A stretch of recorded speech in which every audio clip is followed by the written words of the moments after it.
So for this question, we're given a volume with a certain mass, m, a heat capacity, and a surface area. We know that the volume itself has a certain energy generation term, and there's convection happening all along the outer surface of this box. What we basically want to find is the temperature as a function of time. So we can start this by doing a general energy balance.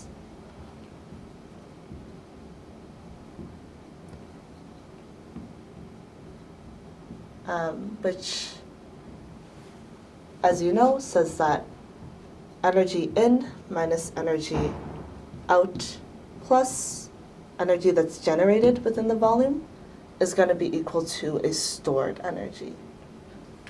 In this case, we don't have any energy entering, and we can essentially define each of these terms. So we know that the energy out is just going to be equal to the value of the flux times the surface area, which is going to be equal to, because we have convection happening, flux is equal to the transfer coefficient times the area times the temperature difference, which is going to be T at the surface minus T infinity, the temperature of the cooling fluid around.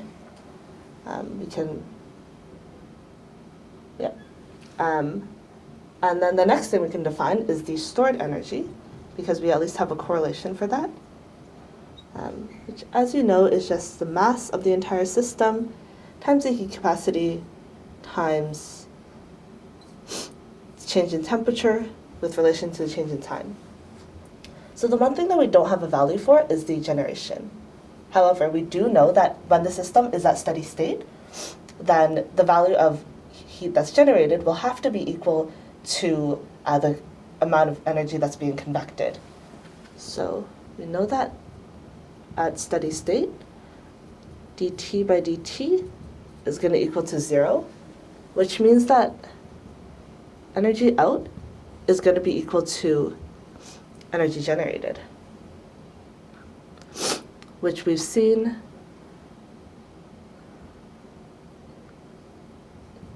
the energy out is equal to HAS T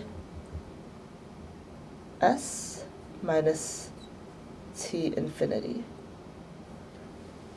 So when this is true, we're just going to call TS T at time infinity, and that's a certain value. We don't have it right now, but this is enough to allow us to keep going.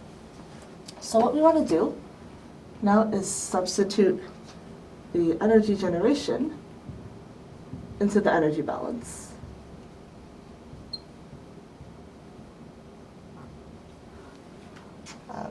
The one over here, which gives us that HAS times the time at T infinity minus T infinity minus HAS times T minus T infinity. It's going to be equal to mCp dt by dt.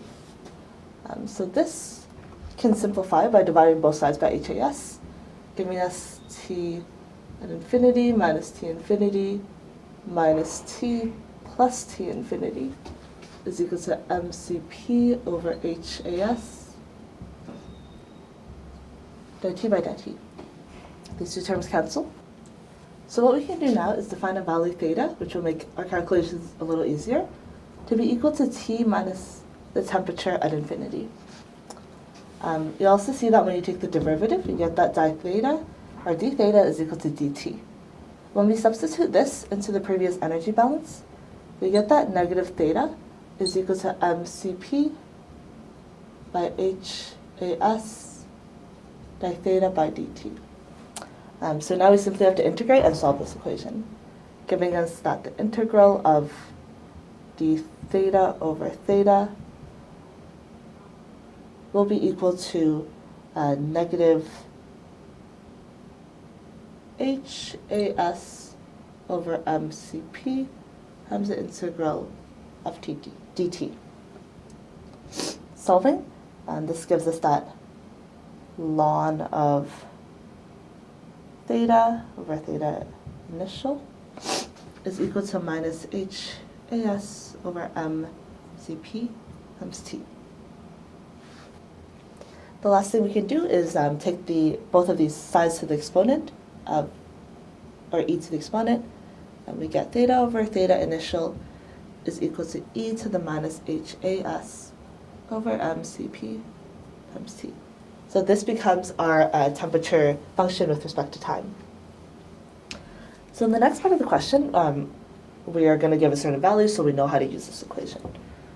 So we're saying that given the initial temperature is equal to T infinity, which is 20 degrees Celsius, a mass of 0.31 kilograms, CP value of 918 joules per kilogram Kelvin, an energy generation value of 60 watts, and the final temperature at 100 degrees Celsius.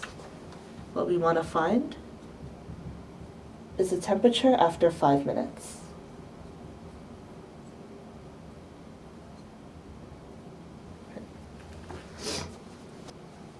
So from before, we know that the value of the energy generation term is equal to HAS times T at time infinity minus T infinity.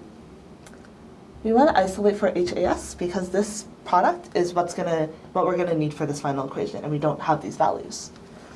So this gives us that HAS is equal to EG minus T infinity minus T infinity, giving us 60 watts over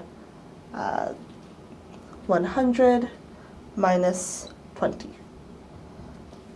So this gives us a value of 0.75, and that's watts per Kelvin.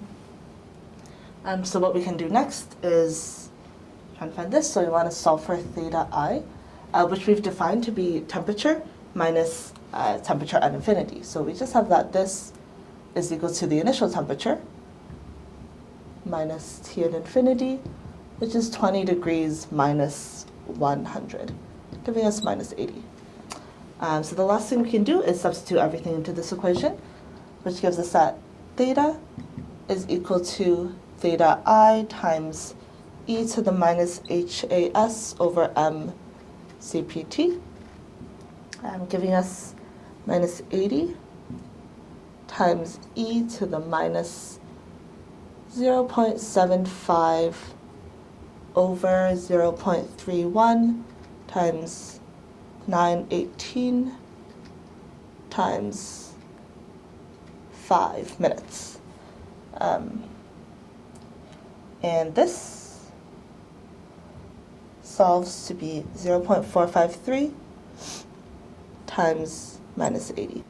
The last thing we can do is find the temperature of the system, which is given by T minus T at infinity is equal to this value, 0.453 times minus 80. We have that the final temperature is going to be equal to 100 minus 80 times 0.453, leading us to a value of 63.8 degrees Celsius.